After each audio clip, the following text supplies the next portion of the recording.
1934, Nuremberg in Germany. Hundreds of thousands of Nazis gather for their party's annual rally, perfectly choreographed. Every element is carefully designed to seduce the senses. You had posters, you had banners, you had music, you had ceremonial entrance, stormtroopers and flags. You had lively speeches. Hitler, Sieg Heil! It was a show as well as a political meeting. One thing which they have, which other parties don't have, is Adolf Hitler, who is a unifying and integrating figure within the party. And a master of propaganda. He was remarkably good at creating vibrant posters, vivid slogans. Hitler even claims to have designed the Nazis' swastika flag. I myself had laid down a final form. A flag with a red background, a white disc, and a black swastika in the middle. The Nazis have never looked more impressive. Their appeal has never been more dangerous. Violence is always at the center of Nazism from start to finish. Behind the glamour lies a violent, racist, apocalyptic ideology. Violence was the means by which they sought to intimidate their opponents and eventually secure their power. But they project a very different image. The Nazis promote exciting new technologies, offer industrial reconstruction, jobs for all, and an artistic renaissance. They promise order and discipline. The great art is to put everyone in a uniform. This is what the Nazis, I suppose, really understood: male vanity.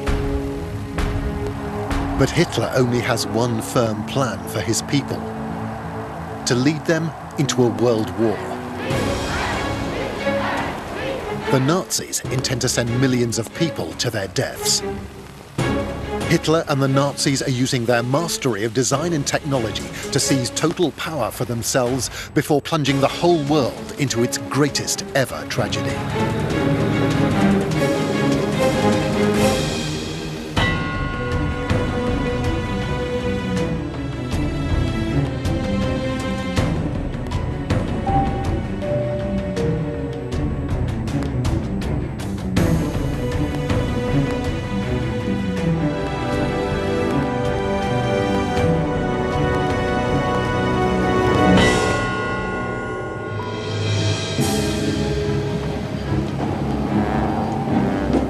Germany in the early 1920s. The First World War is barely over. Now, revolution is in the air. Shaken by the country's catastrophic defeat, communists and nationalists fight each other in the streets. The people are desperate for radical solutions to their terrible problems. If you think of what people in Germany had been through, they'd been through the First World War, when there's mass starvation. Over 500,000 Germans die because of the Allied blockade of malnutrition in the First World War. There's the terrible carnage on the front, where huge numbers of German men are killed. In Munich, the spiritual home of German nationalism, many former soldiers are drawn to a new, growing political force. It is the Nazi Party, with its charismatic leader, Adolf Hitler. A veteran of the trenches himself, he's winning the city over to his new, darker, more violent brand of politics. But his ambition stretches far beyond Munich's streets to every part of Germany and beyond. In October 1922, he's ready to strike outside the city. Hitler has heard of a cultural event in the small town of Coburg, north of Munich. Socialists and communists will be taking part, so Hitler has decided to crash this party with hundreds of his paramilitaries, the stormtroopers.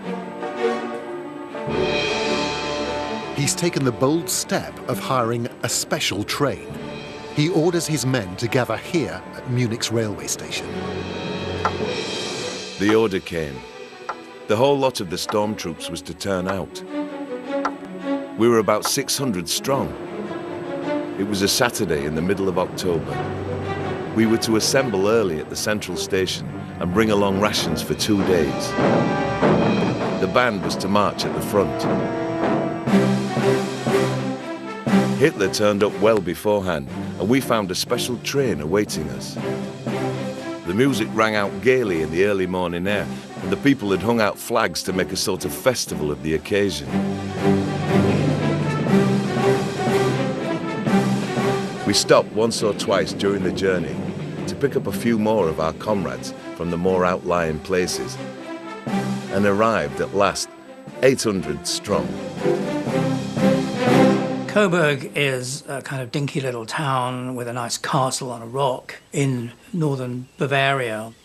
It was a small town. It was very closely allied to the former princely family, so very conservative.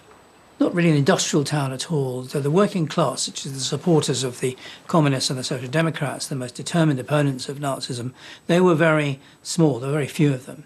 And so it was an ideal stamping ground for the Nazis. They disembark here at Coburg's now run-down railway station. City officials beg Hitler not to march his troops through these streets. They're afraid of conflict with local communists, but Hitler angrily defies them. Conflict is what he wants. The march of the stormtroopers soon becomes a riot. Sure enough, we soon encountered storms of abuse from the crowds en route. Hitler led, and we followed. Stones, however, began to fly around. Then things got hotter. The Reds set upon us with iron rods and cudgels. That was going a bit too far. Hitler swung round, flourished his walking stick. That was the signal, and we flung ourselves upon our assailants. We counter-attacked for all we knew. It was jolly hard work, I can tell you. They rained tiles on us from the roofs and windows and tore up the cobblestones for missiles. But with such slight opposition, it doesn't take very long for the Nazi stormtroopers to demoralize and then scatter their enemies. Once the violence has died down, they spend the night here at the local shooting club. The next day, they go sightseeing at Coburg Castle before returning home to Munich.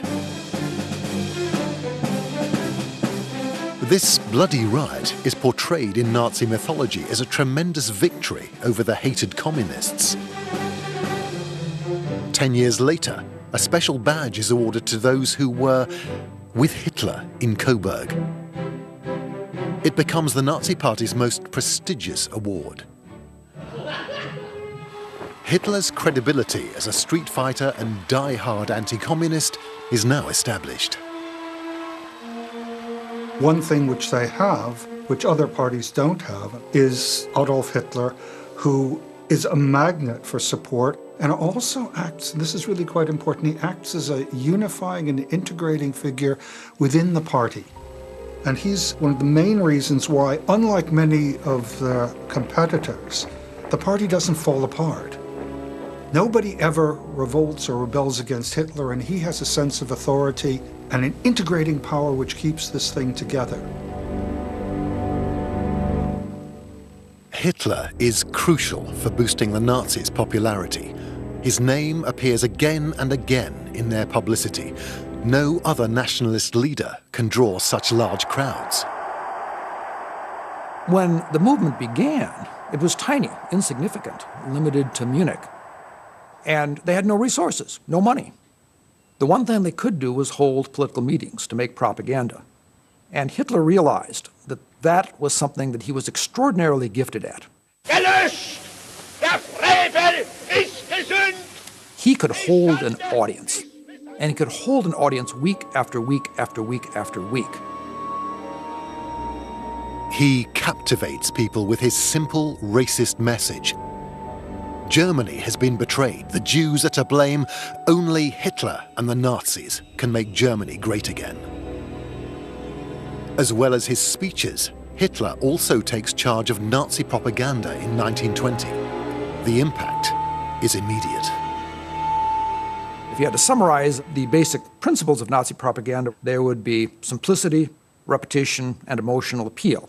Propaganda had to be absolutely simple so that the message could be understood by everyone, and it had to appeal to the gut, to emotion. He was remarkably good at creating strong, rhetorical, vivid, dynamic posters and huge, vibrant slogans, teaser questions, getting these all over the place, and people begin to notice them. And what happens is, because the posters are so damn good, people start turning up to the meetings out of curiosity. But in 1920, Hitler doesn't just have to compete with other nationalist parties. He also has to overcome the most powerful political force of the 20th century, the Communist Party. With its red banners, powerful symbols, strong organization, clear message, and support from Soviet Russia, it seems poised to take over Germany, and perhaps the world. Millions of Germans support the communists, and thousands attend their rallies as Hitler sees for himself. In Berlin after the war, I was present at a mass demonstration of Marxists in front of the Royal Palace and in the Lustgarten. A sea of red flags, red armbands, red flowers was in itself sufficient to give that huge assembly of about 120,000 people an outward appearance of strength. I was now able to feel and understand how easily the man in the street succumbs to the hypnotic magic of such a grandiose piece of theatre.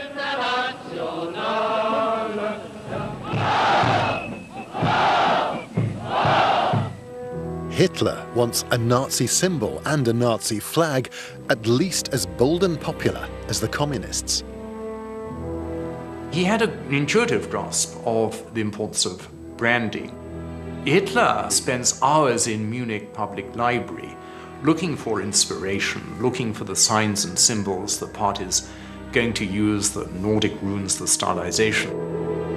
The stylization is his, and the colors are his. The red, black, and white are really highly symbolic.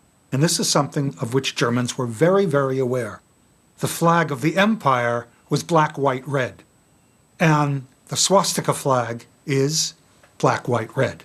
So this is simultaneously looking forward to a new, modern, dynamic movement, but also looking back and saying that we are the heirs to a German national tradition. As for who actually designed the swastika flag, Hitler couldn't have been clearer. Every detail was down to him. I myself, meanwhile, after innumerable attempts, had laid down a final form. A flag with a red background, a white disc, and a black swastika in the middle. And this remained final.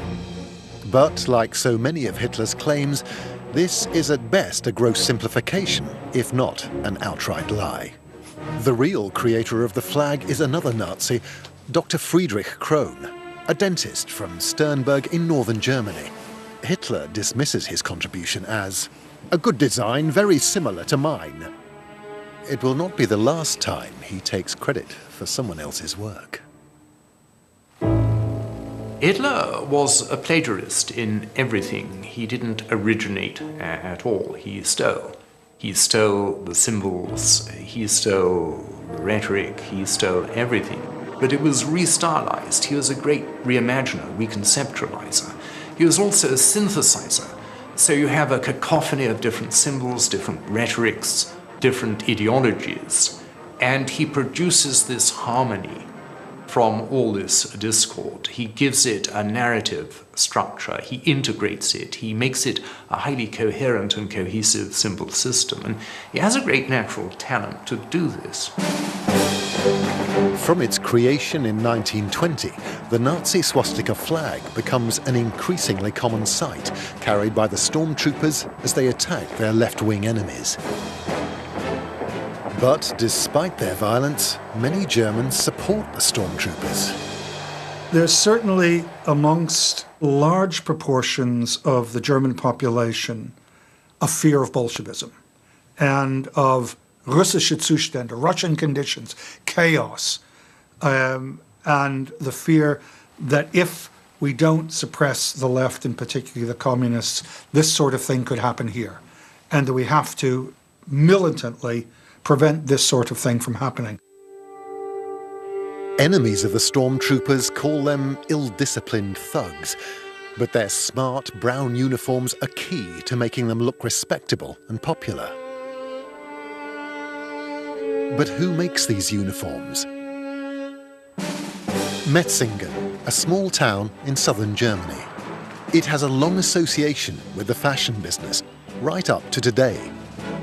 It's also long been the home of the Hugo Boss Company and the location of its worldwide headquarters. The Boss family's first shop was here on Hindenburg Street. Hugo Ferdinand Boss takes over his parents' shop just after the First World War, but he has bigger plans. He decides to start making clothes, opening his factory in 1924 with just 10 sewing machines. The workers make everything from underwear to traditional Loden coats. But one of the company's first big commissions is for a large batch of coloured shirts for a distributor in Munich, including brown shirts for the Nazi Party and stormtroopers. Hugo Boss may not have known who the shirts were for at this time, but in later adverts he describes his company as a supplier of party equipment since 1924. The Hugo Boss factory is just one of many small and medium-sized firms that make the huge number of uniforms needed by all the different Nazi organizations. All these companies profit from Nazi Party and later Nazi government contracts. The great art is to put everyone in a uniform. I counted actually about 170 different uniforms in Nazi Germany, but that's the marvelous thing, whether you're a coal miner or whether you're in the Hitler Youth, whatever you are, there's a uniform and a badge and a star and all the rest of it for you personally. And this is what the Nazis, I suppose, really understood, is male vanity, like no regime in history had ever done.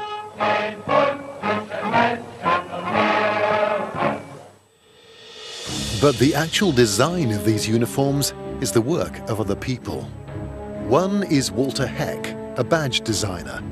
In 1929, he creates one of the most notorious symbols in history, the SS runes. Heck isn't well off, so he accepts just 2.5 Reichsmarks, about $25 today, to allow the SS to use his new, sinister symbol.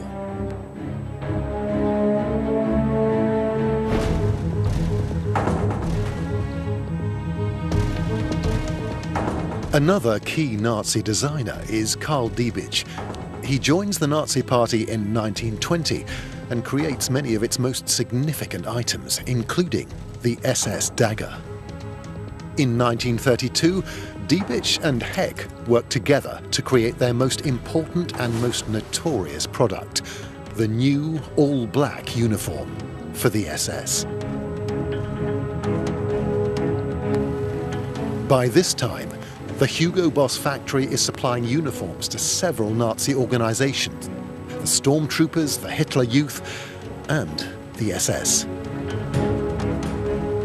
All these uniforms, badges, and symbols help forge a common bond among party members.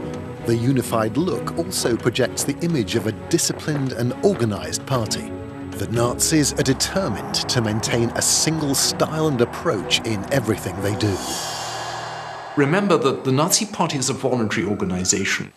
Most of the people in it are amateurs. It doesn't pay them their wage. How do you get all those desirable images of high polish in an amateur organization? So they had a lot of training programs. They had a lot of manuals on how to do it, and they had very specific, detailed instructions on how to present a stage, for example. Where do you put the wreath? Where do you put the podium? What about the pleated curtains, what you could do and what you couldn't? Their instructions are very precise. If you have singing, it must be proper singing. It can't be a kind of beery, sentimental festival of random songs.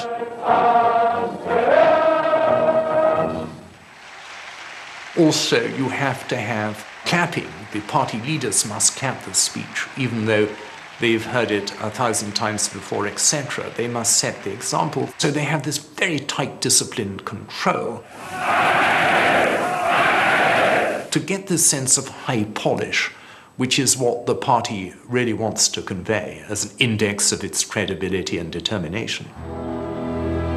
This image of determination and discipline is particularly attractive to former army veterans, as well as younger men disappointed to have missed out on the war experience.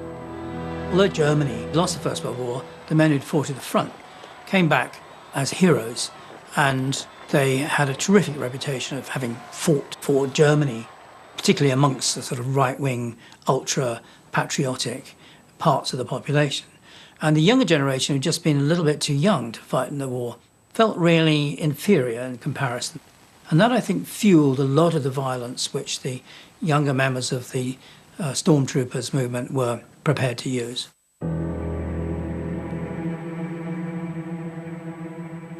When Hitler seizes power in 1933, Nazi ministers sign up many stormtroopers as auxiliary policemen. With access to police records, now the stormtroopers know the names and addresses of their political enemies. They start to raid homes and workplaces, seizing anyone they want. Violence is always at the centre of Nazism from start to finish. Violence was the means by which they sought to intimidate their opponents and eventually secure their power. So they were prepared to beat people up, knife them, kill them, even to torture leading figures in the other parties. With the power of arrest, the stormtroopers become even more violent. They feel invulnerable. They're no longer content just to beat their enemies up. They start to take them prisoner in a network of unofficial jails. This building is the only secret stormtrooper prison that still exists. Within these cells, at least 500 people were held in 1933. This is where the Nazi concentration camp system begins. Over 200 jails like this are set up in Berlin alone. Every party was involved in violence in the run-up to the Nazi seizure of power, where the Nazis outdid all the others. In the elections of July 1932, no fewer than 400 people were actually killed in the campaign. It's a level of violence we'd find now absolutely impossible to accept. As auxiliary policemen, the stormtroopers now have the legal power to hold people in so-called protective custody as long as they want. So they can interrogate, abuse, and even torture their victims. This harsh treatment leads to many deaths. The Nazis couldn't care less. But when their own people are killed, they're hailed as martyrs, such as Horst Wessel. Horst Wessel was a young man from a very respectable background. His father was a Lutheran pastor, and he was attracted towards right-wing politics after the war in the 1920s. His family were very, very conservative, and he went one step further, became an organizer for the Brown Shirts, and got involved in violent altercations in the early 1930s. The Nazis claim Horst Wessel was a brave, selfless young man who left university to live in a poor neighborhood. They say he helped local workers battle against left-wing agitators, which is why he was cruelly murdered by communist thugs. The leader of the Nazi party in Berlin at the time is Joseph Goebbels. He's already developing the propaganda skills for which he later becomes notorious. Goebbels, the master propagandist, turned this into a huge campaign, beginning with his funeral. of a man who'd sacrificed himself for Germany against the evil Reds. Goebbels arranges for Wessel's coffin to be paraded through central Berlin. Inevitably, there are clashes between Nazis, communists, and the police. At the cemetery, Goebbels turns Wessel's funeral into a propaganda stunt. He gives an emotional speech at the graveside, praising Wessel's sacrifice, making him sound like a Christian martyr. So he was used, he was reimagined, he was turned into something he never was. Throughout the life of the Nazi Party, he was the ultimate Nazi. He was a believer who'd been cruelly murdered by the communist bastards. Horst Wessel has passed on. His mortal remains have given up on struggle and conflict. Yet I can feel almost physically his spirit rise to live on with us. He believed it. He knew it. That is how he lived. That is how he died. A soldier of the German Revolution. Once he stood with his hand on his belt, proud and upright, with the smile of youth on his red lips, always ready to risk his life. That is how we will remember him. Wessel had written a marching song only a few months earlier. Following his death, the words seem eerily prophetic.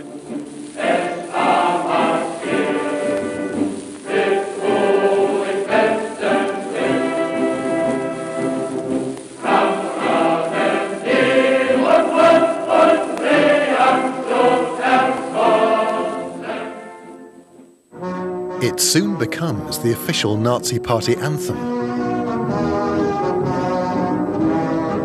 So Horst Wessel was really Saint Horst Wessel to the Nazis. There was nothing sordid about him. But the truth of Wessel's life and death is rather different from the Nazi propaganda version. What had actually happened is that he'd started living with a former prostitute, and it seems, at least the communists put this about, that his death was due to a personal dispute with her former pimp.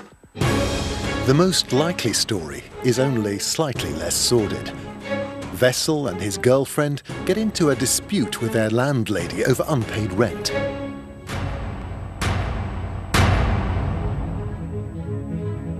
The landlady goes to the local communists for help. She wants them to use force to get the couple to pay up. At first, they aren't keen to get involved in such a petty squabble. But when they learn the debtor is Horst Wessel, a well-known and hated stormtrooper leader, they agree.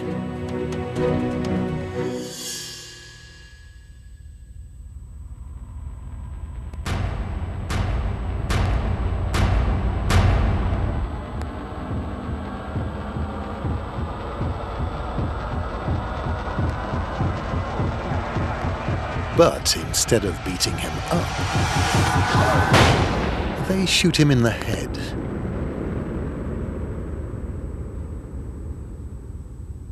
He later dies from his wounds.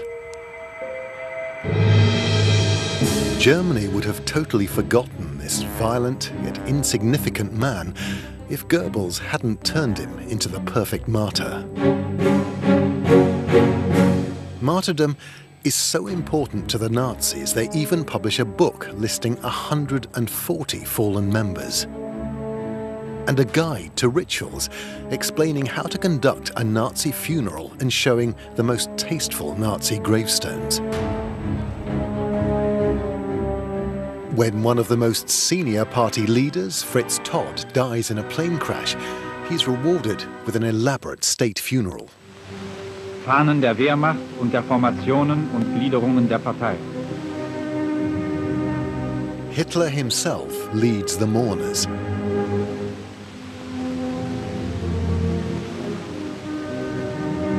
And comforts the family.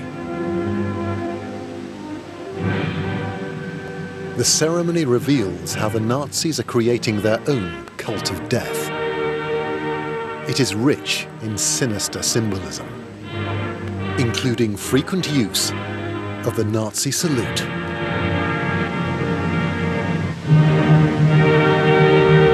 Der Führer nimmt Abschied von einem seiner treuesten Kameraden und Mitarbeiter.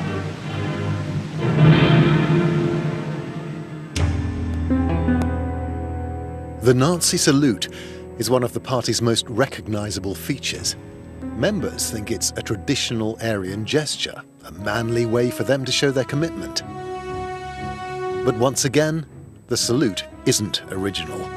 It's clearly copied from Mussolini and the Italian fascists, but some Nazis try to claim otherwise. Also von den Nationalsozialisten wird immer The Nazis insist again and again, as well as students of folklore and those who looked into the origins of the salute, that it was actually a genuinely Germanic salute. This in turn brought the Italian fascists onto the scene, who insisted that this imperial Roman reference was their own, a crucial reference to their origins, so to speak. So the German Nazis and the Italian fascists had a never-ending debate with regard to the origin of the salute. Die Herkunft des Grußes in einen nicht endenden Streit geraten sind. What is original is combining the salute with the cry of Heil Hitler. This turns a greeting into a pledge of allegiance. Das Besondere an dem Gruß ist, dass in der ersten Begegnung unter Menschen. The particular thing about the salute is that when people were first meeting, a clear association with Adolf Hitler was demanded and given. So, with the salute and its reply, you were immediately able to carry out something like a conformity check of your counterpart, and that's what turns this salute into an excellent means of monitoring regime fidelity or regime affiliation. That's where the ingenuity, so to speak, of the salute lies. And that's its logic. Des Grußes und das ist mit seiner Logik eben verbunden. The Nazis want to sweep away all the traditional and familiar German greetings, replacing them with the Hitler greeting and the Nazi salute. Conformity is essential to the Nazi project. But first, they have to win power. And by now, they've built a formidable organization for political campaigning. It isn't simply about Hitler. We're also talking about thousands and tens of thousands and eventually hundreds of thousands of people who are working at local level, giving of their time, giving of their resources. They're doing it every night. I mean, these are people who are going out, organizing rallies, organizing marches and so forth, without Hitler being in sight. They developed a correspondence school for training public speakers, which claimed to have trained about 6,000 speakers by 1933. Now, this was significant because it allowed the Nazis to send speakers to every village and neighborhood in Germany. Towns that had never had a political speaker before suddenly got regular visits from Nazi speakers. Now, these speakers weren't of Goebbels or Hitler's quality, but they didn't have to be. They brought the Nazi message to areas that hadn't heard any political speakers before. And one also shouldn't forget that this was an important source of revenue for the party. This is a party which, in its earlier years, activities on the ground are very largely self-financed. That is, by dues, by people contributing small amounts to the party, and also paying not merely membership dues, but also fees to come to hear the speaker. And if a regional group could get Hitler to speak, they could make a lot of money. They also manufacture a lot of regime tat. All those little badges and so forth for party rallies and everything else is actually a way of financing the Nazi party. How does it have so much money? Well, it's a retail organization. It's selling gaudy merchandise, bright shiny buttons, and all the rest of it as a way of keeping itself going and paying its officials. So there is a market dynamic to the Nazi party. The meetings and rallies are major money-making opportunities. You had posters, you had banners, you had music, you had ceremonial entrance of SD stormtroopers and flags. You had lively speeches. For the great masses of our people, sufficient food should be provided so they can work with all their strength. What the Nazis were very careful to do was to make all of their events entertaining. So you'd have, for example, a choir of the Hitler Youth, you'd have a brass band, then you'd show movies. The point is that it was a show as well as a political meeting. One academic had said, actually, a Nazi party rally in the early 1930s was one of the best ways you could have spent your time. And it conveyed this idea of excitement that we're on the brink of an epic era. They're awfully good at doing that.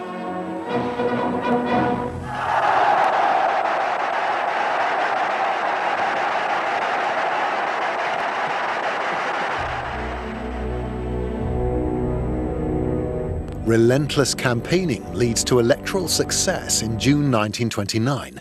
The Nazi Party wins political control of its first town, Coburg, where only 7 years before Hitler had been brawling in the streets.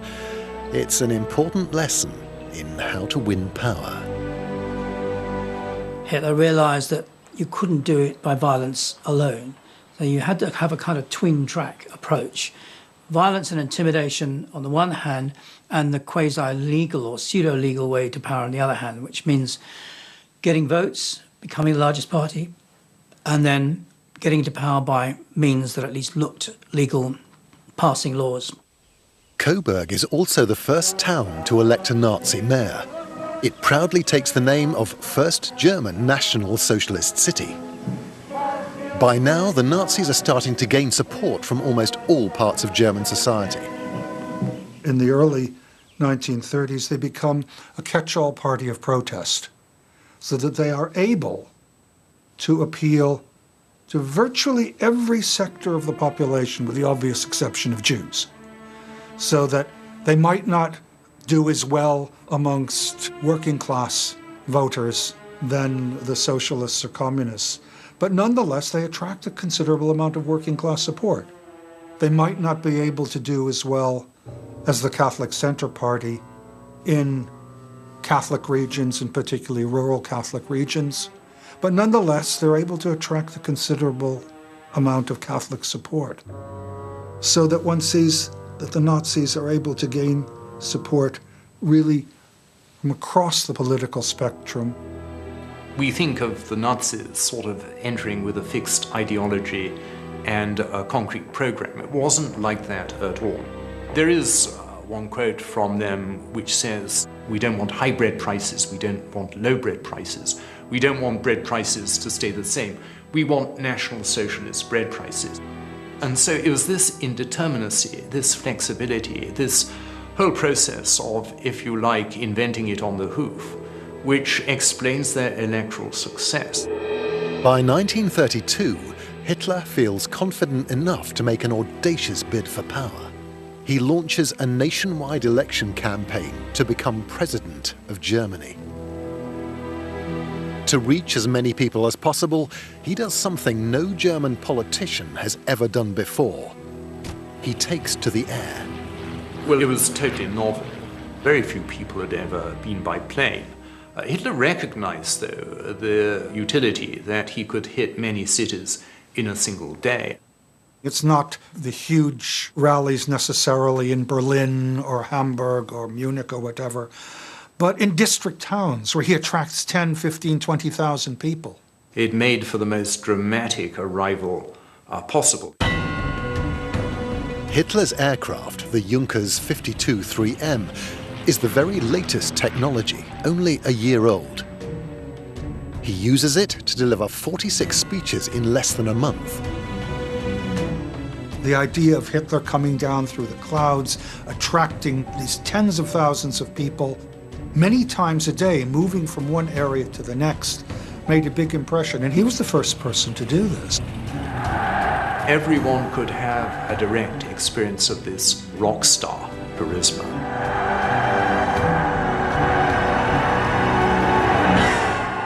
Anticipation could be built. Often the schedule fell behind. Hitler was an hour or two late in arriving. But that only built attention. And when Hitler would finally arrive, there would be an explosion of cheers and Sieg Heils and so forth. So it was a very interesting and effective method of building the Hitler myth. Nazi propaganda exploits the image of the daring Hitler, not afraid of this still quite risky technology. One has to remember that this is a young man, a relatively young man for a politician. He is the representative of that younger generation who comes up from the trenches and as such is making a big impression on the German population. Despite Hitler's dynamic and relentless campaigning, he doesn't win the presidency, losing to the incumbent Paul von Hindenburg. But in fierce parliamentary elections, the Nazis do become the largest political party in the Reichstag, opposed by a similar number of communists and social democrats. German politics is increasingly polarized and violent. Democracy itself is becoming discredited. There are rumors the army is preparing a coup. Reluctantly, President Hindenburg appoints Hitler as chancellor to create some kind of stability. Hitler grasps this opportunity to start the process of Nazi political domination. It's a mistake to think that Hitler's appointment on the 30th of January 1933 was the seizure of power. It's only the beginning. Between then and July 1933, that the Nazis then used mass violence combined with a series of laws and decrees that they pass to seize complete power. By the summer of 1933, up to 200,000 opponents of the Nazis, again mainly on the left, had been put into concentration camps. That's an essential part of the Nazi seizure of power.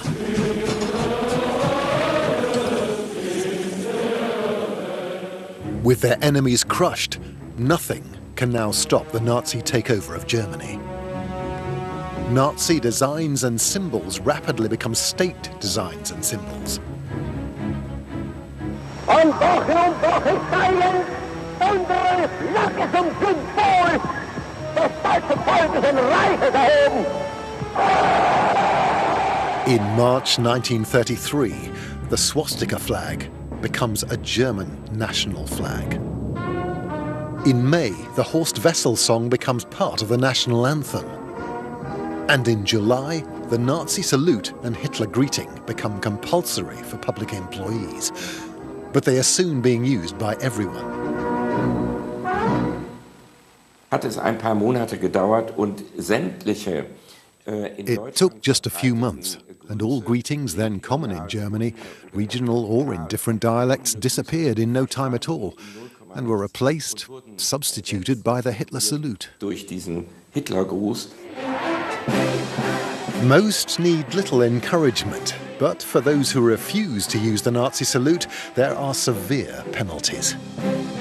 Also das erste Konzentrationslager war in Dachau The eingerichtet. first concentration camp was established in Dachau, and already in 1933 there are reports of people, vicars for example, who refused the salute, who were detained in the Dachau concentration camp for a few weeks or for even longer. Konzentrationslager Dachau inhaftiert wurden.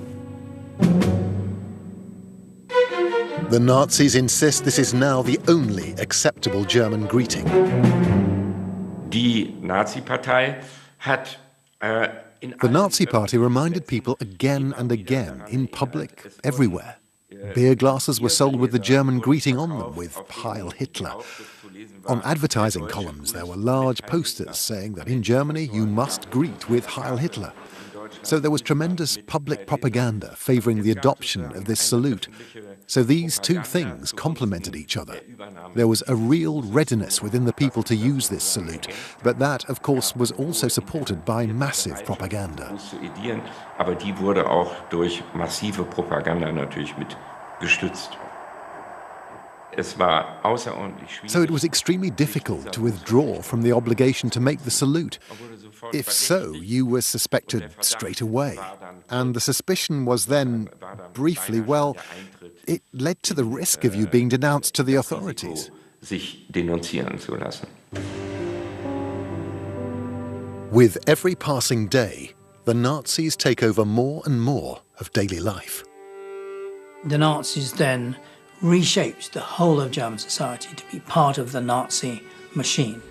For example, the trade unions were banned and abolished and their property seized, and a labour front, a Nazi labour front, was created to represent all the workers. Nazism claimed to be much more than a political party that was only interested in winning the next election. It claimed to be a worldview that had an interest in every aspect of human life. They simply were interested in everything. They were interested in transforming German views of art, German education, German media. If you had a football club, it had to become part of the Nazi Football Association.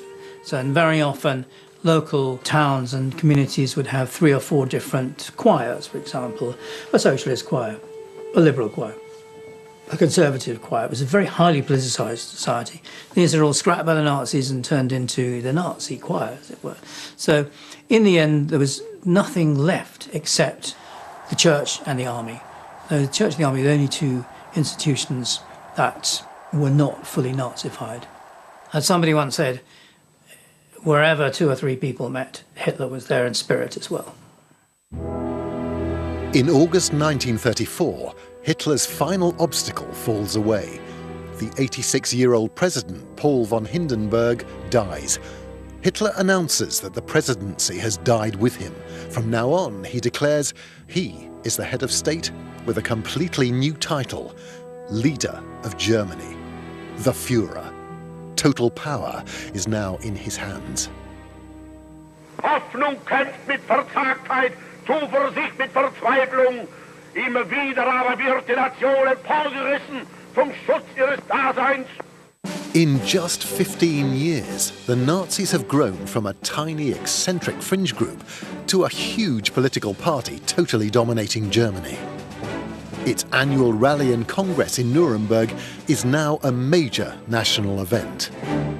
The Nuremberg rallies were a theatrical performance of Hitler's vision of Germany.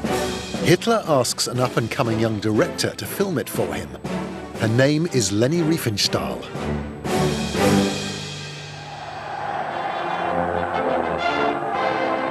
Hitler comes through the crowd. He is of the crowd.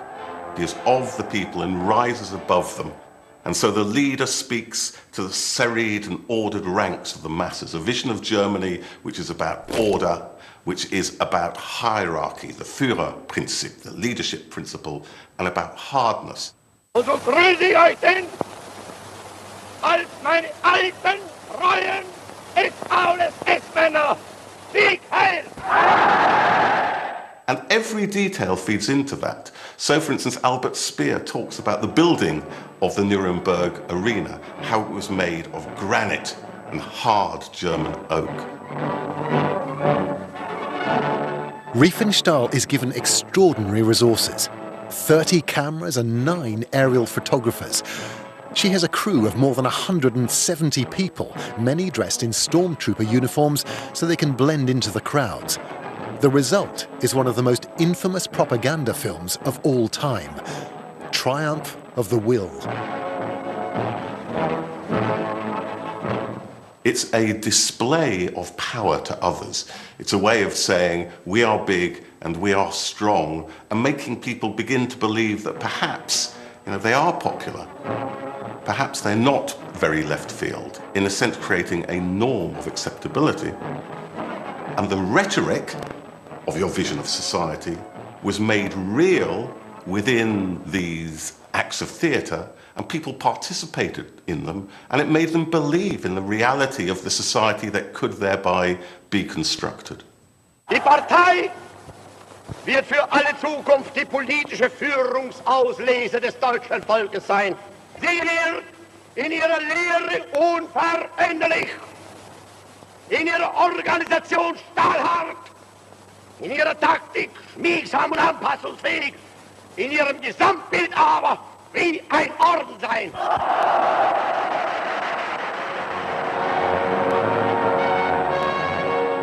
Goebbels was once asked what was his greatest propaganda achievement, and he said it's Hitler. It's the Hitler myth.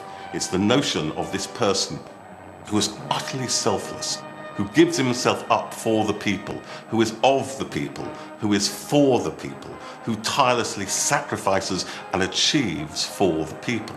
And that image is central to Nazism. Hitler was absolutely central to the Nazi movement. It's hard to imagine Nazism without Hitler. It'd be like imagining Christianity without Christ.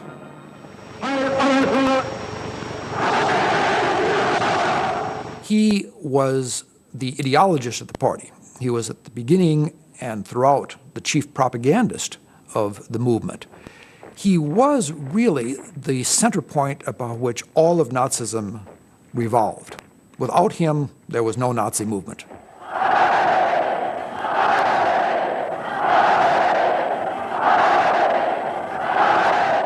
Hitler aber ist Deutschland, wie Deutschland Hitler ist. Hitler, Sieg! Sieg! Sieg!